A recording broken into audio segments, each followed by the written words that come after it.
Iniciamos con nuestra entrevista de Informa TVX correspondiente a este martes 28 de abril del 2015. Tenemos temas importantes para discutir. Uno de estos es la mejora de la calidad educativa en El Salvador. Estaremos hablando de eso en los próximos minutos con Carlos Canjura, ministro de Educación en nuestro país. Antes quiero recordarles que las redes sociales están abiertas para su participación. Les recuerdo @expresatvx y @canaltvx son nuestras cuentas en Twitter. Tenemos un contexto de esta entrevista que me gustaría pasar a leerles y para poder comprender mejor de qué estaremos hablando en los próximos minutos. Y es que el debate sobre la mejora en la calidad educativa en El Salvador es permanente. El Ministerio de Educación ha anunciado recientemente el municipio número 28 libre de analfabetismo, la implementación de programas orientados en contribuir a la formación docente, así como en la reducción de las brechas del conocimiento tecnológico. En la última semana, estos esfuerzos fueron respaldados financieramente con la aprobación de nuevos créditos que devienen en una mayor deuda pública y presión fiscal. Hoy por eso nos interesa cuestionar cómo el MINED transforma estos programas y hace un uso óptimo de su financiamiento en una mejora educativa, en la calidad educativa de El Salvador. Por eso me acompaña en este espacio de entrevista Carlos Canjura, ministro de Educación, a quien me da muchísimo gusto recibir en Informa TVX. Ministro, bienvenido. Muchas gracias por la invitación. Un saludo.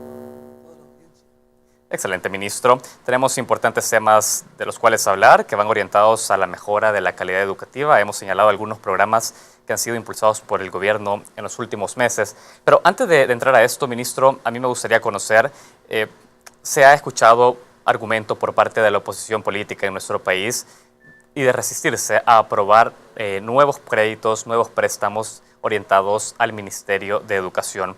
Actualmente el Ministerio de Educación, y me gustaría saber cuánto de estos préstamos que han sido adquiridos en los últimos meses ha logrado ejecutar, cómo va esa ejecución de fondos de préstamos que actualmente han sido aprobados por nuestra Asamblea Legislativa. ¿Tiene usted estimado? Del último presupuesto del Ministerio de Educación, lo que podría señalarles es que en el incremento del año 2015 había unos 30 millones que estaban soportando diferentes programas que tiene el Ministerio de Educación, ¿verdad? Programas que están referidos a temas de analfabetismo, de educación inicial, del programa Unido en la Computadora, todo el tema de formación docente, la universidad en línea. Es decir, hay una cantidad importante de aspectos que están considerados dentro del incremento que tuvo el Ministerio de Educación en presupuestariamente. Ministro, me dicen que tengo que hacer una pausa porque tenemos que ir precisando esto con más pausa. Tengo que hacer el primer corte en esta entrevista. Enseguida volvemos con más con Carlos Canjura, ministro de Educación. Ya volvemos.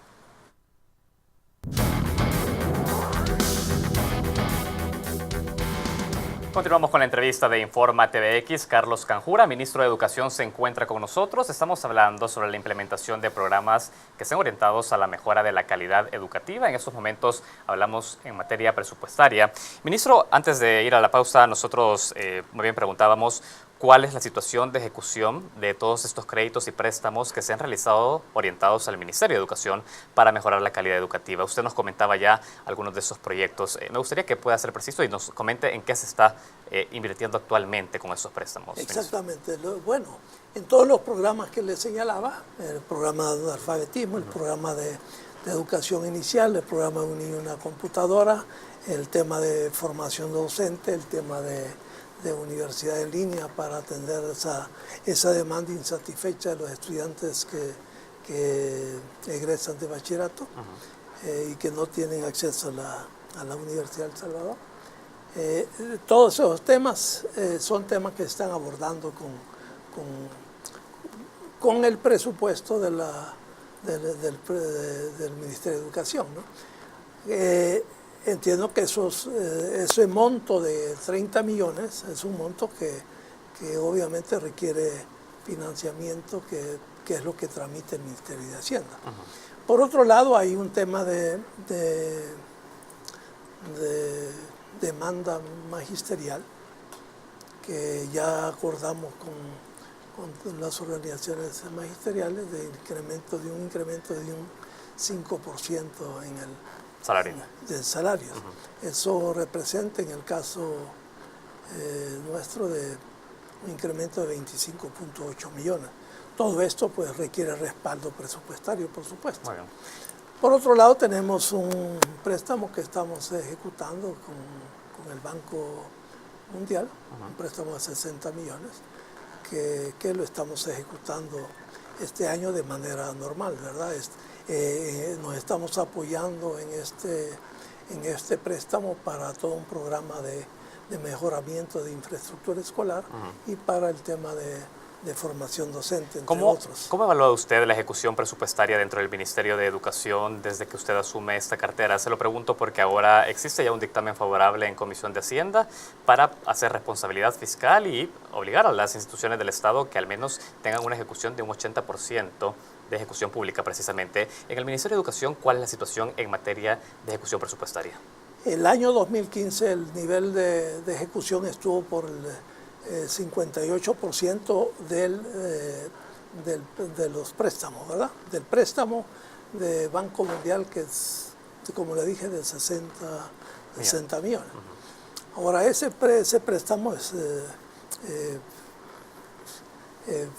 se termina en el 2017. Estamos comprometidos este año para tener una ejecución mínima del 70%, ¿verdad? Yo creo que es uno de los grandes retos que tenemos y esperamos que si logramos solventar algunos temas de carácter técnico, al finalizar el año nosotros estemos terminando con el 90% de ejecución. Ministro, hay una pregunta sobre esto y es, ¿a qué obstáculos se enfrenta un ministerio como el Ministerio de Educación a la hora de ejecutar tanto fondos propios como aquellos adquiridos a través de préstamos? Se lo pregunto porque también ha sido una demanda del ministerio aumentar el presupuesto al 6% del Producto Interno Bruto, lo que representaría mayor cantidad de recursos que deberían ser bien implementados y en tiempo. ¿Cuáles son esos aspectos que se deben mejorar en la ejecución de este ministerio para poder dar un cumplimiento efectivo a la adquisición de mayores préstamos y mejor ejecución? Yo creo que aquí tenemos un reto nacional, ¿verdad? De mayor nivel de ejecución. Estamos trabajando en ello. Hay instrumentos legales que dificultan la agilidad en todo lo que se llama ejecución presupuestaria.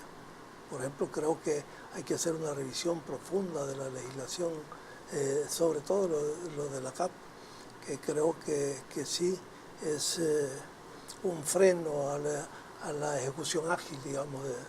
Por otro lado, lo que son los préstamos internacionales también tienen sus tiempos que son tiempos considerables de gestión que debe realizarse para realizar, digamos, algún cambio que deba realizarse en el proyecto. En la ejecución. Significa tiempos relativamente altos, ¿verdad?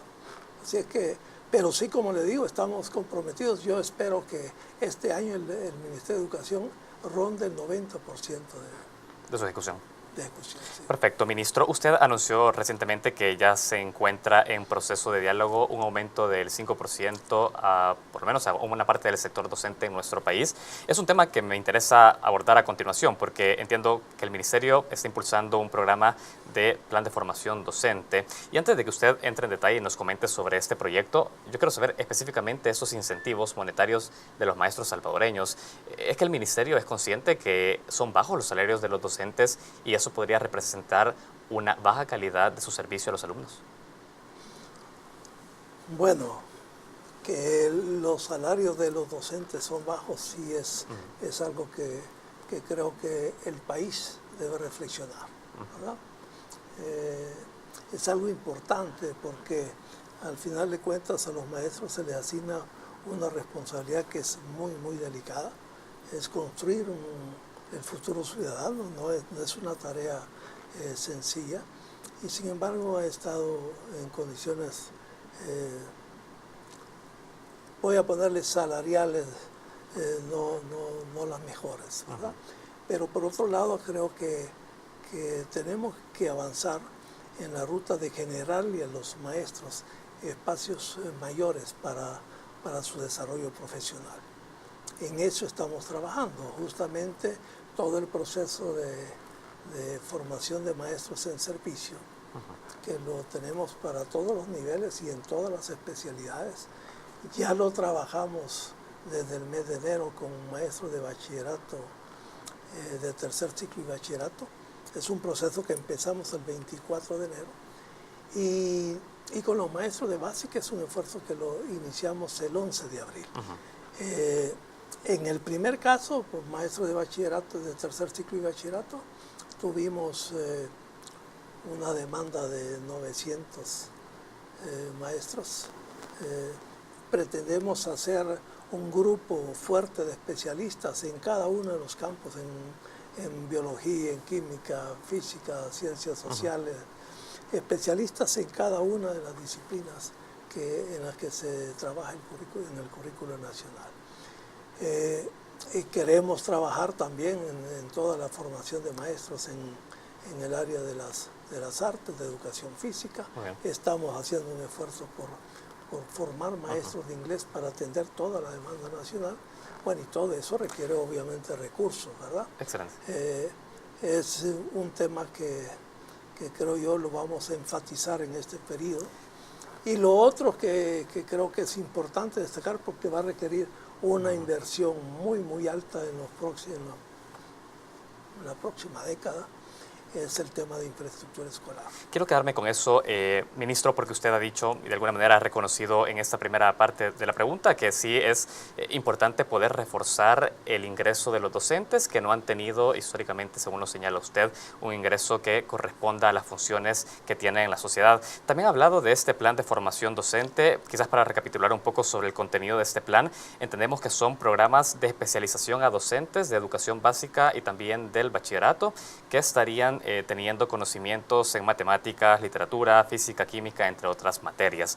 Yo quiero saber, porque alguien se pregunta, bueno, es un programa nuevo que impulsa el Ministerio de Educación, ¿qué tipo de mecanismos tiene el Ministerio para poder determinar que esos docentes que se vayan formando representen efectivamente una mejora en la calidad de la educación salvadoreña? ¿Qué tipo de controles y qué tipo de mecanismos cuenta el Ministerio para poder hacer una evaluación de los conocimientos adquiridos por los profesores que deriven en una calidad educativa, ministro? Bueno, en esto pues habrá que acudir a lo que son las evaluaciones, ¿verdad? Las evaluaciones de los estudiantes, las evaluaciones de los maestros, la evaluación del currículo nacional, porque al final de cuentas la evaluación o los efectos más importantes que debemos descifrar, si la calidad educativa está avanzando o no, es el descifrar o el evaluar si nosotros estamos desarrollando lo que debemos desarrollar en los jóvenes de nuestro país. ¿Cuáles son esas dos líneas fundamentales? La primera es el descifrar si estamos realmente desarrollando capacidades productivas. ¿La PAE seguirá siendo un parámetro de evaluación de esto? Uno de los tantos instrumentos que hay que utilizar, porque creo yo que aquí nos hemos quedado cortos a la hora de hablar de evaluación. Pareciera que evaluación significa únicamente un examen que se administra al estilo de la PAES, y creo que la evaluación tenemos que verla en una dimensión mucho más amplia. Lo que le acabo de señalar, ¿cómo hacemos para evaluar las capacidades productivas desarrolladas por un joven? Creo que es cierto que tiene que pasar el estudiante por este tipo de pruebas estandarizadas, pero evaluar la capacidad productiva desarrollada en un joven rebasa ese nivel de evaluación. Igual como rebasa la otra competencia fundamental, que es responsabilidad del sistema educativo, es desarrollar en el joven esa capacidad de ser ciudadano, esa capacidad de convivencia, que es también una tarea fundamental de educación. Tengo que ir cerrando este primer bloque de la entrevista, ministro. Yo lo único que quiero saber antes de ir a la pausa es que si existen estos instrumentos que te permiten evaluar eso, porque usted ha dicho no podemos quedarnos solo con la PAES, pero a nivel de divulgación por parte del Ministerio solo se escucha ese instrumento. ¿Los otros? Tenemos ya un documento que ilustre lo que yo estoy planteando. Próximamente lo haremos público. Es un sistema nacional de evaluación del sistema educativo nacional. Excelente, muy bueno saberlo eso. Entonces, nosotros tenemos que hacer la primera pausa de esta entrevista, ministro. Enseguida volvemos con más. Estamos hablando con Carlos Canjura, ministro de Educación. Hablamos sobre los desafíos para la mejora de la calidad educativa. Ya volvemos.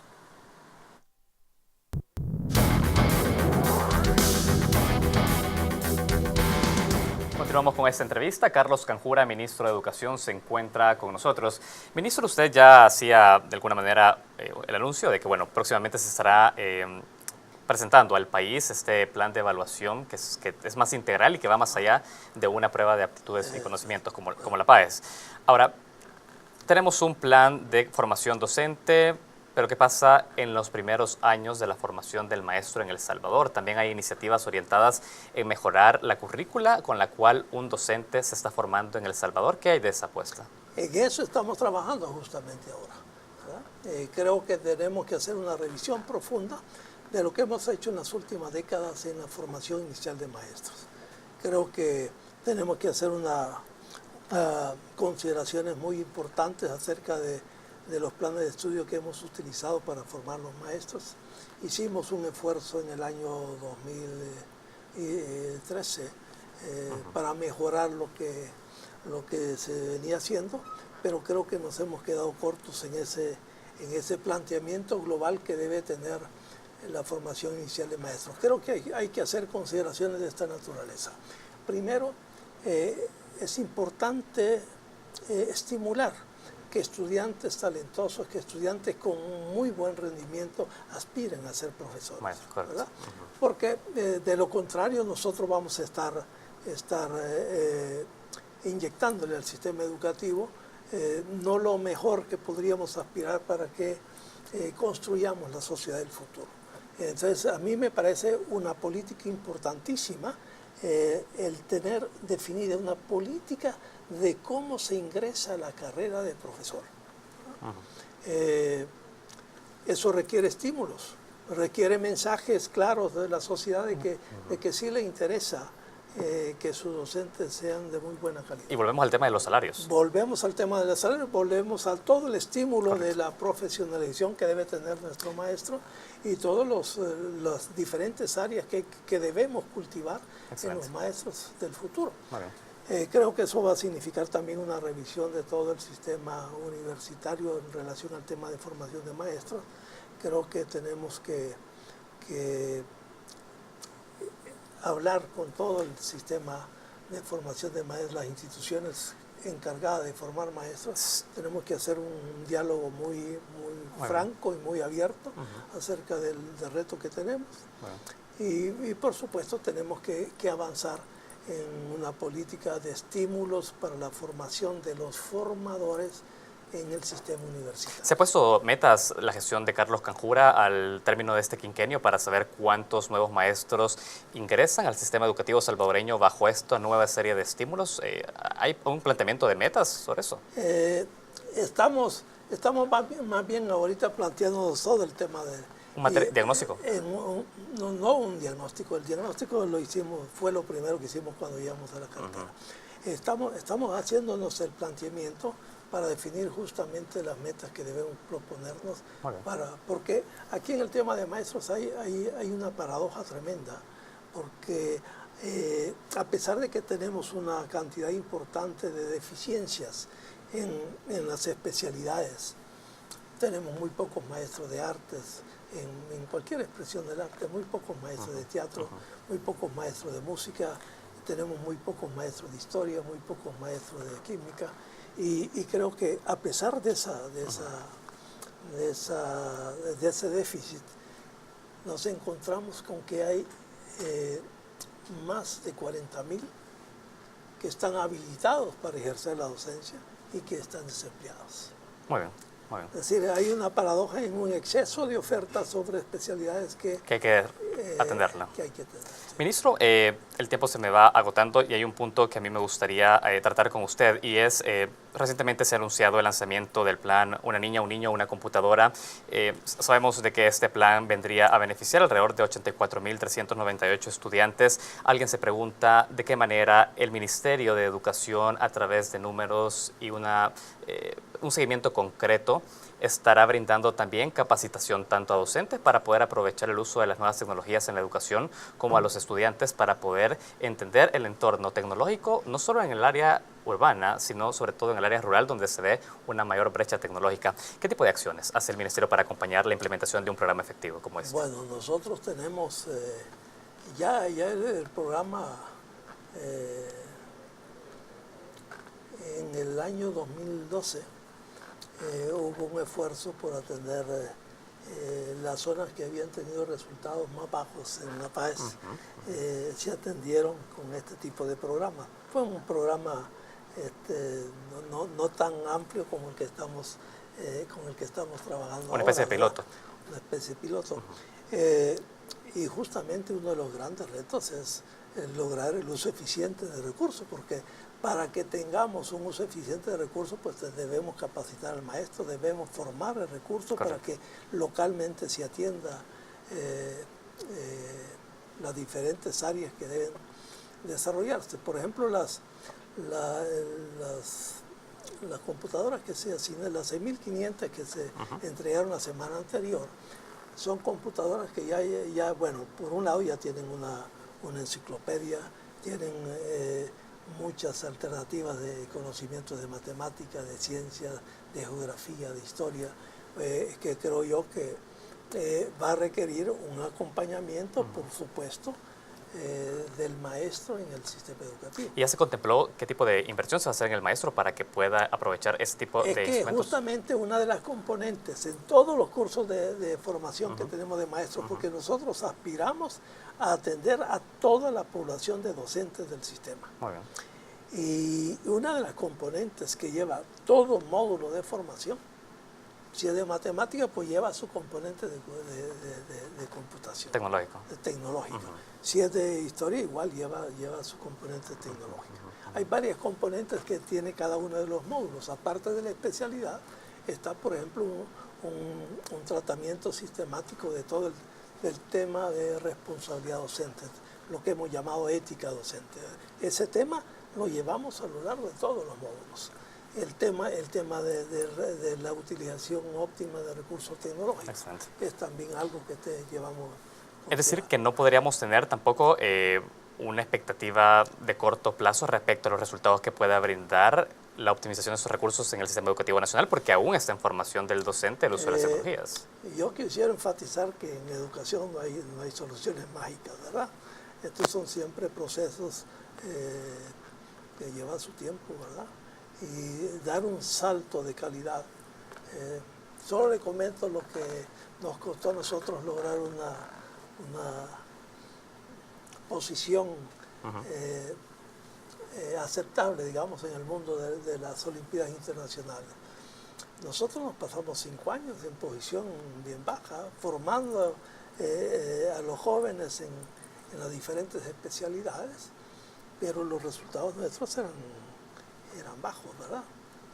Van subiendo esos resultados cuando uno hace un esfuerzo sistemático.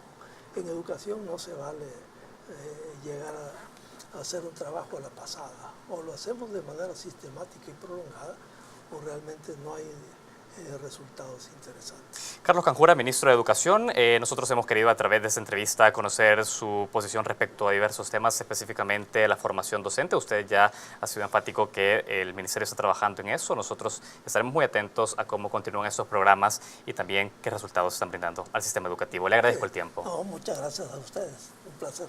Muchísimas gracias. También a ustedes que han estado pendientes de la entrevista. Les recuerdo que viene en repetición esta noche a las 11 y mañana a las 7 de la mañana. Hacemos una pausa y ya volvemos.